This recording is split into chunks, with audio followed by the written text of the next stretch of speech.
আজকে লেবু গাছটা লাগাবো। এই লেবু গাছটার ইতিহাস কি জানো? আমার দিকে দেখো, আমি বলছি। লেবু গাছটা আমার বাড়িতে যে লেবু গাছ হয় সেইখান থেকে আমি লেবু নিয়ে এসেছিলাম। নিয়ে আসার পরে লেবু খেয়েছিলাম, লেবুর দানাটা স্টোর করে রেখেছিলাম। সেই লেবুর দানাটা আমার একটা ক্যারেটে ফেলেছিলাম, সেখান থেকে অনেক লেবুর চারা উঠেছে। এই একটা চারাকে আমি সেপারেট করে এই বালতিটাতে দেবো। ওখানে ক্যারেটে আছে প্রায় 5-7টা লেবু গাছ একসাথে আছে। আজকে এই একটাকে একটু আলাদা করে দেবো, এই বালতিতে লাগাবো। দাও মামা, উপরে রাখেছি। দাও না একটু, এটা না একটু সরুটা চাই।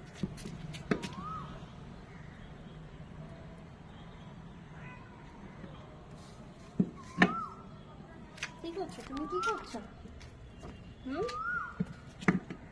কি করছো? তোমার মেয়ে আমায় সাহায্য করে আমার কাছে। দেখো দেখো, শুধু ওকে দেখো।